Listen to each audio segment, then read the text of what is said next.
Hi guys, मेरा नाम है ईशांत और इस वीडियो में हम लोग पोर्चुगल वर्सेस डीआर कोंगो के मैच की बात करने वाले हैं, क्योंकि पिछले जो स्ट्रीम में मैंने बात नहीं की थी और इंग्लैंड और क्रोएशिया की तो मैंने मैच की लाइव स्ट्रीम की नहीं थी। दोनों मैच की बात करते हैं। हालांकि मैंने सुबह उठ के जो है पूरा रिप्ले देखा इंग्लैंड वर्सेस क्रोएशिया के मैच का, तो उसकी भी बात करेंगे। तो सीधे वीडियो पे आते हैं। हम आ चुके हैं भाई क्रोम पे। तो सीधे पहले पोर्चुगल वर्सेस डीआर कोंगो के स्टैट्स देख लेते हैं। ज़्यादा बात नहीं करेंगे, 10-10 मिनट दोनों ही मैचेस में बात करेंगे। यहाँ पर पोर्चुगल वर्सेस डीआर कोंगो के मैच की बात करें तो सीधा स्टैट्स पे आते हैं भाई। सीधा यहाँ पर स्टैट्स पे आते हैं इस मैच पे। तो अगर स्टैट्स देखें तो भाई 9 शॉट्स मारे पोर्चुगल ने, 8 शॉट्स मारे यहाँ पर डीआर कोंगो ने, 3 शॉट्स मारे यहाँ पर पोर्चुगल ने, फिर 2 शॉट्स मारे डीआर कोंगो ने। पोजीशन यहाँ पर 75% पोर्चुगल की, 25% डीआर कोंगो की। पासिस लगभग 770 passes, 222 passes. Passing accuracy 93% Portugal की, 81% डीआर कोंगो की। 9 फाउल्स दोनों ही टीम ने किए। 3 येलो कार्ड पोर्चुगल ने उठाया और 1 येलो कार्ड डीआर कोंगो ने। रेड कार्ड्स कोई भी नहीं। Of side 3 bar of side थे पोर्चुगल और 2 बार ऑफ साइड थे डीआर कोंगो। 5 कॉर्नर पोर्चुगल के, 4 कॉर्नर यहाँ पर थे डीआर कोंगो के। भाई लाइनअप्स देख लेते हैं। भाई लाइनअप्स तो मतलब देख ही लिए। अब एक काम करते हैं, सोफा स्कोर पे जाके देख लेते हैं कि किसकी कितनी रेटिंग बनी है यहाँ पर। सोफा स्कोर पे अगर मैं जाऊँ, सीधे सोफा स्कोर पे मैं आ जाता हूँ। यहाँ पर सोफा स्कोर पे मैं आ चुका हूँ। यहाँ पर कौन सा मैच था? पोर्चुगल का मैच था ना। पोर्चुगल का मैच तो दिख नहीं रहा है यहाँ पर, शायद से सर्च करना पड़ेगा। पोर्चुगल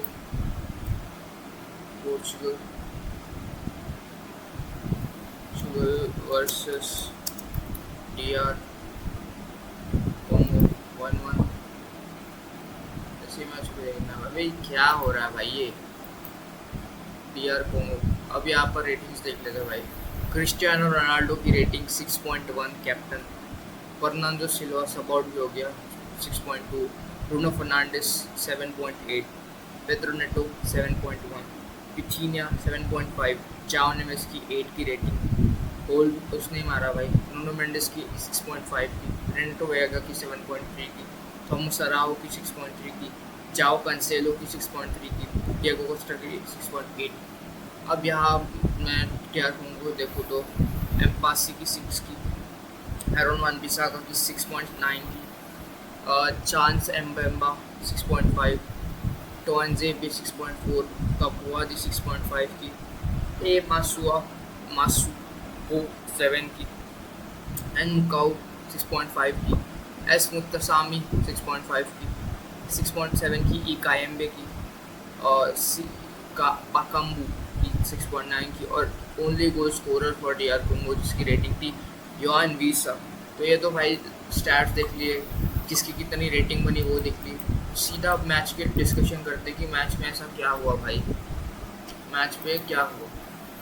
अब भाई देखो, मैच जब स्टार्ट हुआ तो पोर्चुगल अच्छा प्रेस कर रही थी, बहुत अच्छा खेल रही थी, और जिसका रिजल्ट हुआ कि जाओ नेवेस ने यहाँ पर हेडर गोल मार दिया।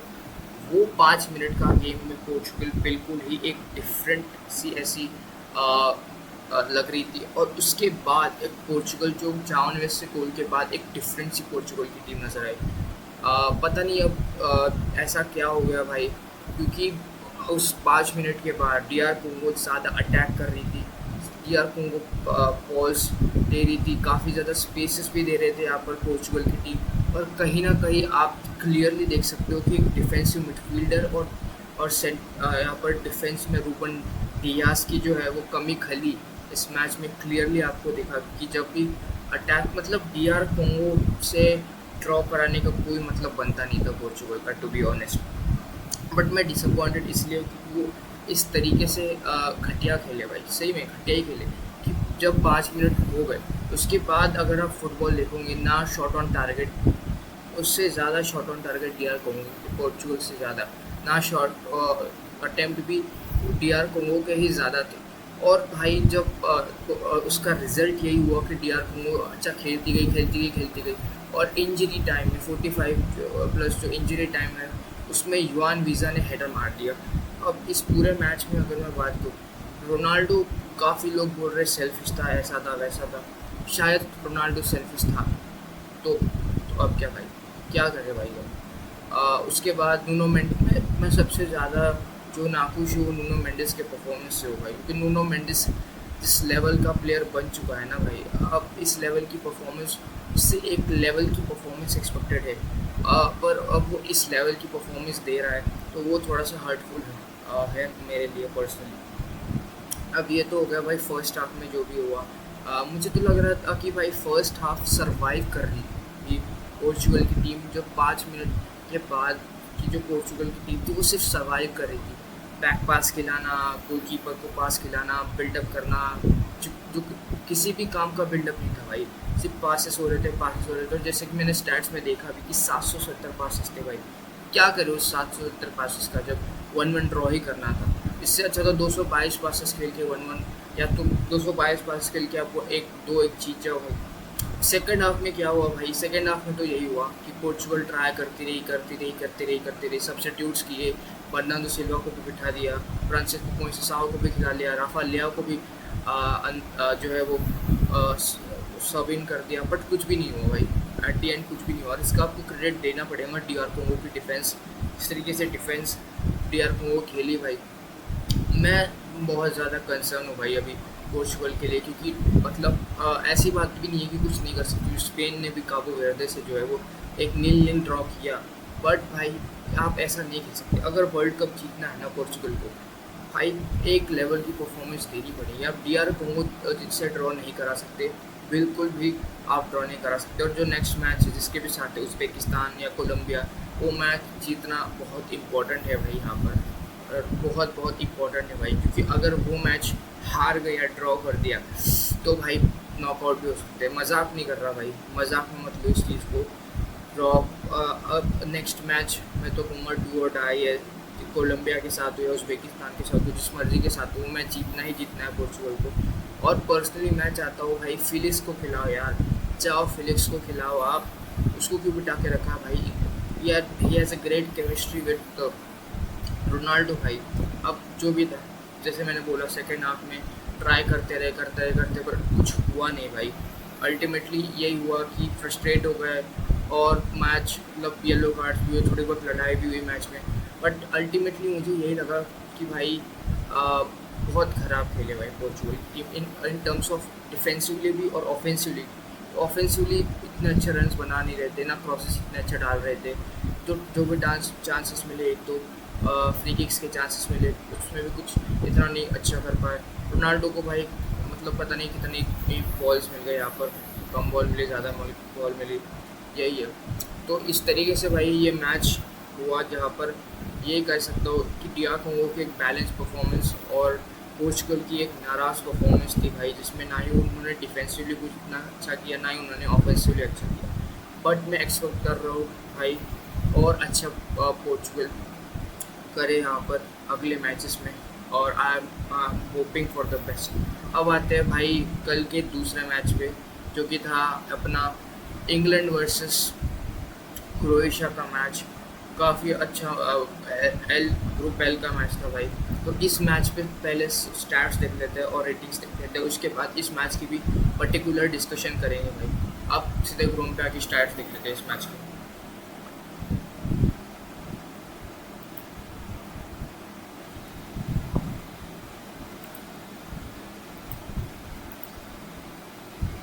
अब आ चुके हैं भाई क्रोम पे। अब सर्च करेंगे England versus Croatia, England versus Croatia. ये है भाई इंग्लैंड वर्सेस क्रोएशिया।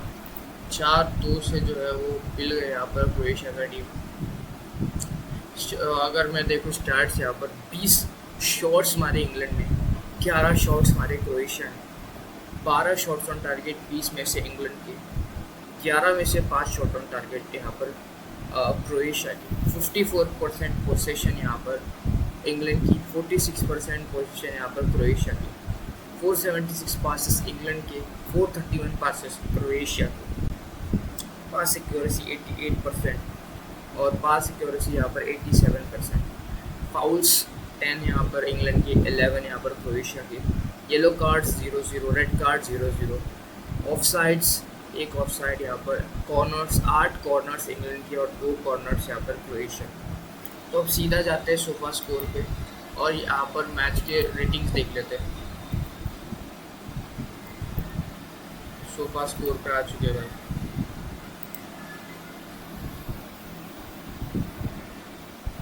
अब कहाँ पर गया मैच ये। अब इस मैच पे भाई लाइनअप्स पे आ जाते हैं सीधे सीधे, नहीं क्या भाई। हैरी केन की रेटिंग बन रही है 8.3 की, 2 गोल्स मारे हैरी केन ने। नोनी माधवे के 7.5, जूड बेलिंगम ने भी गोल मारा 7.7, Anthony Gordon 6.3, Elliot Anderson 7, Declan Rice 6.9। भाई रीस जेम्स की रेटिंग तो गट्टे में घुस गई भाई, 5.9 की रेटिंग, बहुत घटिया रेटिंग भाई, सही में इतना बुरा खेल गया क्या भाई ये। 6.2 एजरी कॉन्सा की, जॉन स्टोन्स 6.4, निक ओराइली 6.3 और जॉर्डन पिकफोर्ड 6.1। अब आते हैं क्रोएशिया पर। क्रोएशिया की बात करें तो भाई लिवांकोविच 7.6 की रेटिंग थी। जॉस्को ग्वार्डियोल घटिया है, तो रीस जेम्स से भी घटिया रेटिंग है तो ग्वार्डियोल की। उसको with 6.1, Sutalo 6, Ivan Perisic 6.7, M Pasalic 6.8, Luka Modric 6, Stanisic 6.7, Petar Sucic, M Baturina 7.9 और मूसा 7.4। तो ये हुई रेटिंग्स भाई। फट से एक बारी पानी पी लेते और फिर मैच पे डिस्कस करेंगे ये वाले क्या हुआ था।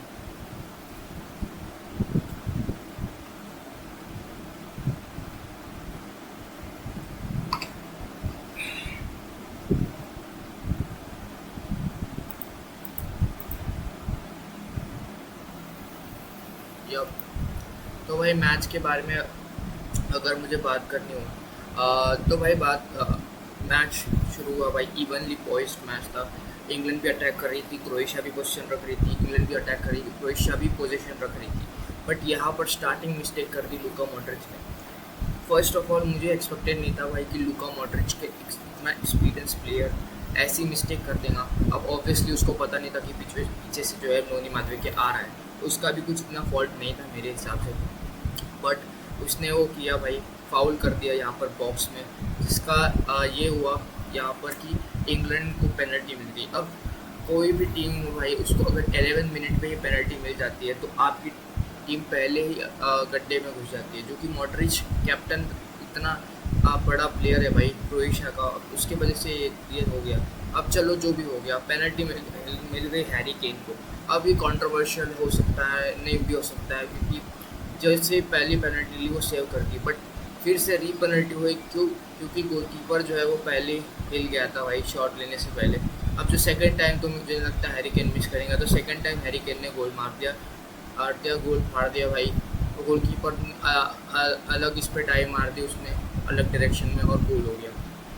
इसके बाद भाई क्रोएशिया ने अच्छा बेटर फुटबॉल खेला मेरे हिसाब से, पासेस किए काफ़ी ज़्यादा, ऑफेंसिवली अच्छा किया, अटैक्स बनाए, रन्स बनाए, बट फिर भी इतना कुछ हो नहीं रहा था। बट यहाँ पर एक बैंगर गोल मार दिया यहाँ पर, अब बहुत ही तगड़ा बैंगर गोल मारा यहाँ पर बातुरीना ने, यहाँ पर सीधा गोल मार दिया और वहाँ पे इक्वलाइज हो गया 1-1। इमेजिन अगर वो पेनल्टी ना मिलती, अगर वो पेनल्टी सेव हो जाती तो यहाँ पर 1-0 क्रोएशिया होती। ये साइकोलॉजिकल भी बहुत एक बड़ी चीज़ है भाई कि आप 1-0 अब तो अब यहाँ पर इसके बाद अब पूरे मैच में क्रोएशिया जो है वो चेज़ कर रही थी, मतलब इंग्लैंड गोल मार रही थी और क्रोएशिया इक्वलाइज़र ढूंढ रही थी। और ये तो वर्स्ट फीलिंग है भाई फुटबॉल में कि आप हमेशा जो है वो इक्वलाइज़र ढूंढ रहे हो। अब यहाँ पर सेकंड गोल भी मार दिया हैरी केन ने भाई, हेडर कोई भी नहीं था हैरी केन को मैन मार्क करने के लिए, कोई भी नहीं। आप इतना बड़े मैच खेल रहे हो वर्ल्ड कप का और आप हैरी केन को मैन मार्क नहीं कर रहे हो बॉक्स में, सबसे बड़ी मिस्टेक थी भाई क्रोएशिया की। कोई भी मैन मार्क नहीं कर रहा था यहाँ पर। डेक्लन राइस का कॉर्नर यहाँ पर सीधा हैरी केन ने हेडर मार दिया और 2-1। भाई कोई भी अच्छी साइड होती मुझे लगता है वो नहीं होना चाहिए था कॉर्नर वाला, हुआ तो हुआ 2-1। इसको इक्वलाइज भी कर दिया क्रोएशिया ने। कैसे इक्वलाइज किया भाई, अटैक कर रही थी क्रोएशिया, एक फ्लोटिंग बॉल खिलाई भाई, सर के ऊपर से हेडर मारा और वहाँ पर मूसा ने गोल मार दिया भाई 2-2। यहाँ तक चीज़ें ठीक थी भाई। फर्स्ट हाफ अच्छा टू, बट जैसे ही सेकेंड हाफ में आए भाई क्रोएशिया ख़त्म हो गई। इंग्लैंड ने अटैक कर करके क्रोएशिया को ख़त्म ही कर दिया भाई। और लूका मॉड्रिच का तो इतना घटिया गेम था कि क्या ही बोलूँगा। इतना अटैक किया भाई, इतना अटैक किया, और उसका रिजल्ट ये हो कि जूड बेलिंगम ने 46 मिनट पे ही गोल मार दिया। जूड बेलिंगम ने 46 मिनट पे गोल मार दिया और 3-2 यहाँ पर कर दिया स्कोर लाइन को। बट अभी भी चांस था क्रोएशिया के पास कि वो गोल मारे और 3-3 यहाँ पर इक्वलाइज करे, बट वो चांस भी ख़त्म कर दिया जब मार्कस रैशफोर्ड ने चौथा गोल मार दिया इंग्लैंड के लिए, और वो उम्मीदें भी ख़त्म कर दी भाई। मुझे लगा कहीं ना कहीं, अगर पूरे मैच की बात करूँ मैं, तो क्रोएशिया इस मैच को एटलीस्ट मुझे लगता है ड्रॉ कर सकती थी अगर उन्होंने ज़्यादा अच्छा प्रिपरेशन किया होता, वो क्लेवर होते तो। मुझे लगता है ऐसा। और मुझे ये भी लगता है कि इंग्लैंड अच्छी थी और इंग्लैंड ने आउट स्कोर कर दिया क्रोएशिया को। बट अगर मुझे लगता है वेल प्रिपेयर्ड होके आते, अच्छे स्टडी करके आते, क्रोएशिया के डिफेंस ऑफेंसिवली अच्छे होते, तो शायद ये मैच 3-3 ड्रॉ हो सकता था, या फिर वो पेनल्टी ना होती तो कुछ भी हो सकता। ये ना होता, वो ना होता, फुटबॉल में ये सब नहीं चलता भाई। तो इसी तरीके से अगर मुझे क्रोएशिया का देखना पड़ेगा भाई, क्योंकि ये मैच में सॉरी इस ग्रुप में घाना भी है, घाना भी है, और एक और टीम शायद चिले है, पता नहीं और कौन है। तो भाई देखना पड़ेगा भाई, अगला मैच यहाँ पर जीतना पड़ेगा क्रोएशिया को। और इंग्लैंड की अगर मैं बात करूँ तो काफ़ी सारे पॉजिटिव्स है भाई। डिफेंसिवली हाँ थोड़ा सा अच्छा हो सकता है, बट ऑफेंसिवली बहुत अच्छा खेले।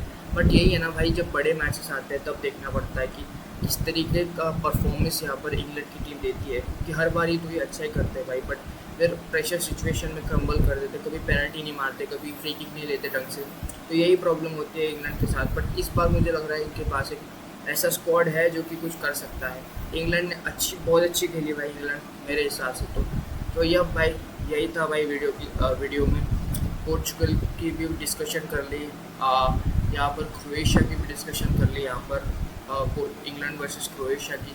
तो अगर आपको वीडियो अच्छी लगी हो भाई तो प्लीज़ लाइक करो वीडियो को, शेयर करो भाई वीडियो को, सब्सक्राइब करो चैनल को। और अगर कुछ भी सजेशंस हो तो प्लीज़ कमेंट सेक्शन में अपने सजेशंस को, मैं उसका रिप्लाई करने की कोशिश करूँगा। और मिलते हैं अगले लाइव स्ट्रीम में या फिर अगले वीडियो में। अभी के लिए बाय, रेस्ट इन पीस।